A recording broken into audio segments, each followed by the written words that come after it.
Hello, fabulous Taurus. Welcome to your horoscope for the month of March 2014, Love Focus. I am your astrologer, Nadiya Shah. Thank you for being here. This month, as I mentioned in the general overview horoscope for your sign as well, really love is going to be the place where you are learning a lot of life lessons, and you are really learning about what really motivates you and what's really happening underneath the surface. In fact, I do think that it is love that is going to end up facilitating or providing you with the experiences you need to trigger some very big beginnings that are going to be happening for you once we get you into next month, and I'll be here to talk about it at that time. What we have happening this month is, on the one hand, we have a new moon taking place in the sign just before yours. And so this part of your sky, the sign just before yours, is thought to be the part of the sky that has to do with the unconscious, that has to do with what is hidden from you, what it is that sort of has a lid on top of it, and what it is that unconsciously motivates you. So we've got this new moon taking place, but what we also have is the ruling planet of that sign standing still in the sky and preparing, and then eventually going retrograde, going backwards in the sky. You put these together, and it does suggest a time when you are going to find yourself really very unconsciously, and in some cases rather surprisingly and suddenly, driven to connect with other people. This is a time of some very powerful, if not very fated or karmic attractions. And it's kind of like that thing, you want what you want. You can't explain it. You like what you like, and you're being triggered, and you know that you're being triggered. And there's a very strong, this is Mars we're speaking of as the ruling planet of the sign just before yours. So Mars is not about love, okay? Mars is about attraction. Mars is about energy. Mars has a very strong physicalness to it. And so there is sort of almost a physical, energetic response to at least one other person. I think it's much more likely that there's going to be more than one person that you find yourself sort of having a reaction to. Now, what you do about that is completely up to you. Okay, so depending on your circumstances, how you feel in context of the circumstances, what you decide to do about it is going to be up to you. But I do have to say, in all honesty, because the 12th house, because the house just before yours also has to do with what the ancients called self-undoing, there is the potential for some of you out there, a percentage of you out there, there is that potential there that you may find yourself drawn to someone that you know isn't good for you, or someone where you know this isn't something that you should pursue. Now, again, what you choose to do, completely different matter. You always have choice. And just because you feel that emotion, just because you're triggered, doesn't mean that you actually have to do anything. What it means is there's a lesson there. There's something for you to learn. And that doesn't necessarily mean you have to advance anything that doesn't feel right to you.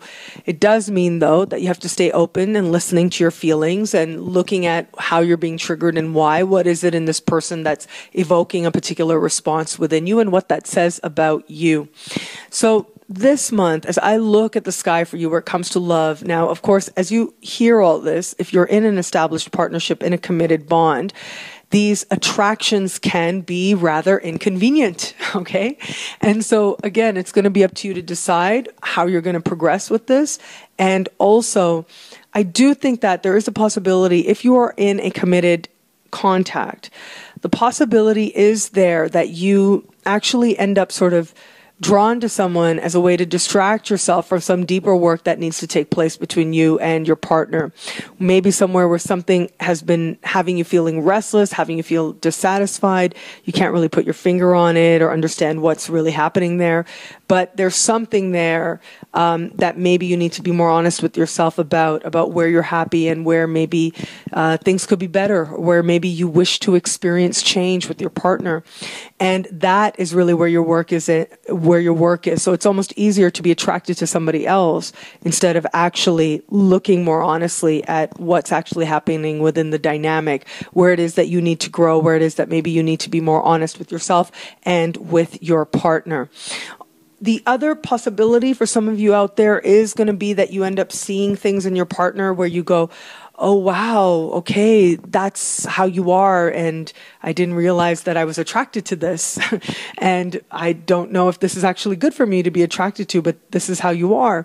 And so that should be some interesting learning for you as well as you strive to be more honest with yourself when it comes to your alliance. Those of you who have somebody in your sphere but aren't really committed to that person just yet, the likelihood of you also experiencing these lessons of having other attractions as part of you looking at what may be missing in the person that you are already sort of have in your sphere, as you could say, you may be dating, is part of the picture. And a lot of these lessons could as well sort of manifest themselves in terms of you just sort of seeing how you've been drawn to people, where maybe some of your attractions have been good and where they haven't, and what you see in this person being reflective of that. And of course, those of you who are not attached are likely to find yourself, I mean, just very clearly wanting what you want and not necessarily being happy about wanting what you want and seeing circumstances that are less than ideal. And of course, it's going to be your decision. It's always your decision to decide how to go forward with it. One thing is for sure, though, you are being encouraged to be more honest in love with yourself. But as I said in the general overview, this month is going to begin a process of important experiences, especially where it comes to your attractions. And this is a time when you want to be keeping a dream journal, because that's really going to reveal a lot about why you've attracted what you have.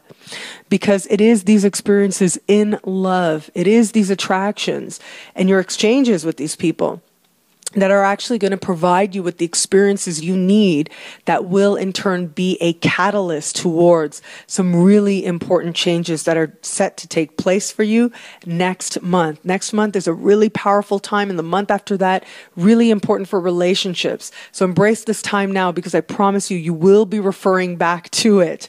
You will be referring back to the events that take place in your love life this month as part of the catalyst to some really bold and powerful changes coming up ahead.